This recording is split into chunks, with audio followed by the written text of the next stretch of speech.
Dari 14 khalifah yang pernah memimpin Bani Umayyah, 5 di antaranya dianggap berhasil dalam menjalankan roda pemerintahan. Namun, yang paling menonjol di antara mereka adalah saat era Umar bin Abdul Aziz, khalifah ke-8, menggantikan Sulaiman bin Abdul Malik pada tahun 99 Hijriah.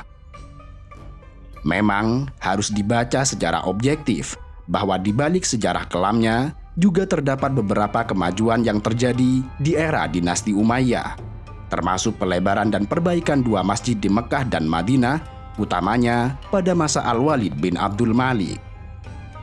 Beberapa kawasan Romawi Bizantium juga banyak yang ditaklukkan. Masa paling gemilang adalah pada masa Khalifah Umar bin Abdul Aziz yang mampu mengubah masyarakat dengan kebijaksanaan pemerintahannya yang adil, sehingga dipandang paling makmur pada masa dinasti Bani Umayyah. Bangunan-bangunan bersejarah di 2 tanah suci, yaitu Mekah dan Madinah saat ini, juga tidak lepas dari peran Khalifah Umar bin Abdul Aziz. Meski tidak bertahan lama, yaitu tidak lebih dari 2 tahun, 5 bulan 4 hari, mulai tahun 99 hingga tahun 101 Hijriah, karya dan gagasan pemerintahan Umar bin Abdul Aziz terus terasa hingga saat ini. Dialah yang memiliki ide agar ulama melakukan kodifikasi hadis, yang disambut baik oleh para ulama kala itu. Umar bin Abdul Aziz pun dinobatkan sebagai mujaddid pertama oleh para ulama setelahnya. Kisah keadilan yang dipenuhi kezuhudan Umar bin Abdul Aziz terus dijadikan pitutur kisah yang menarik dan menakjubkan untuk menjadi bahan renungan, khususnya bagi para pemimpin. Sebuah gambaran utuh yang sering dikutip oleh para penulis sejarah adalah perbincangan di tengah para penggembala domba terkait dengan khalifah mereka, Umar bin Abdul Aziz. Seorang penggembala mengatakan, "Idza sholahar ra'su falaisa 'alal jasadi ba'sun." Jika kepala atau pemimpin baik, maka seluruh badannya atau rakyat pun akan merasa baik. Malik bin Dinar bercerita, ketika Umar bin Abdul Aziz menjabat sebagai khalifah, para penggembala domba di area perbukitan berkata, "Siapa khalifah saleh ini yang sudah bekerja dengan baik untuk rakyatnya?" Kemudian mereka ditanya balik, "Bagaimana kalian tahu khalifah bekerja dengan baik?" Dia menjawab, "Bukti program kerja khalifah berjalan baik adalah saat domba-domba kami tidak dimangsa serigala dan singa." Hingga suatu hari, seorang penggembala menemukan hewan ternaknya dimakan oleh serigala. Suatu pemandangan yang telah lama tidak terjadi sejak Umar bin Abdul Aziz menjabat sebagai khalifah.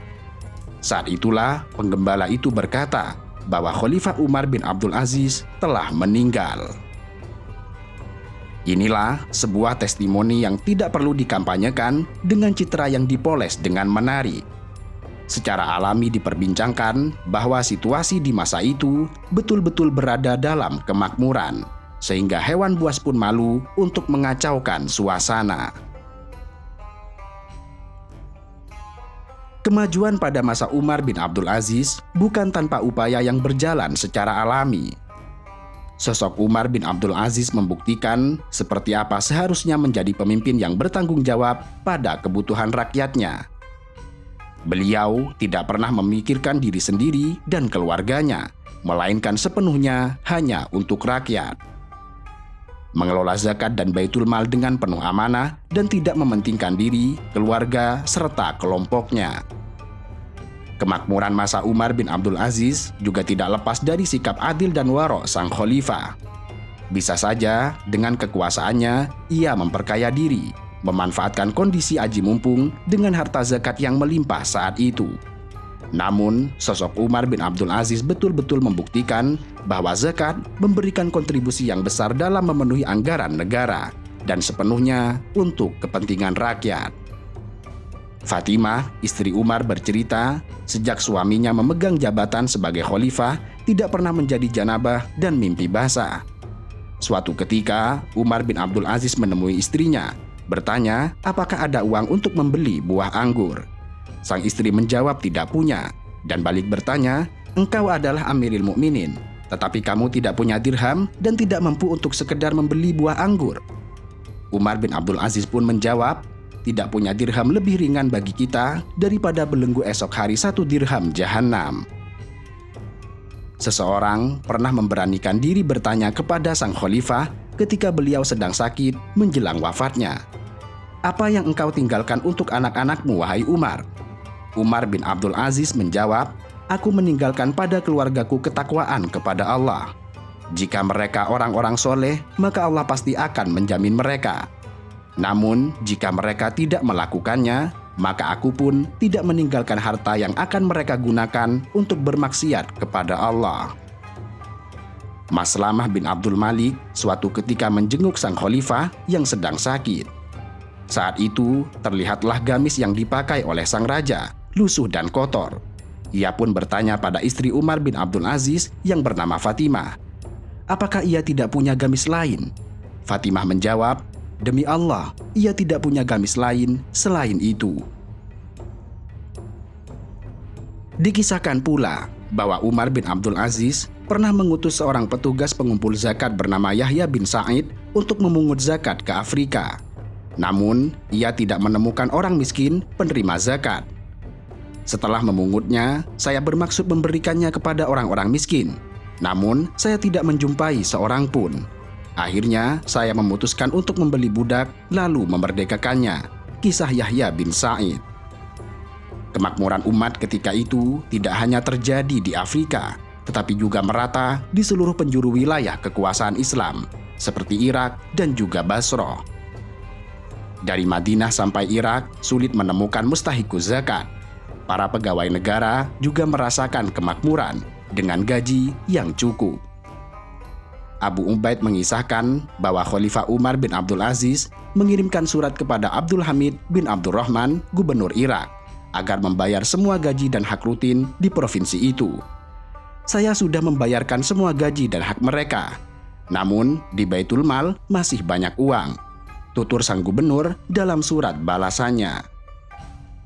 Khalifah Umar lalu kembali memerintahkan, "Carilah orang yang memiliki utang, tetapi tidak boros.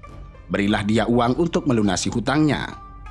Kemudian Abdul Hamid kembali menyurati Khalifah Umar, "Saya sudah membayarkan utang mereka, tetapi di Baitul Mal masih banyak uang." Meskipun pada masa Umar bin Abdul Aziz rakyatnya hidup makmur sehingga sulit menemukan rakyat miskin, tetapi kenyataannya masih terjadi pergolakan yang dilakukan oleh kelompok Khawarij. Mereka meminta agar Umar bin Abdul Aziz berlaku seperti Khalifah Umar bin Al-Khattab. Tetapi Umar bin Abdul Aziz menjawab, "Semoga Allah membunuh mereka. Saya tidak ingin selain Rasulullah menjadi panutan."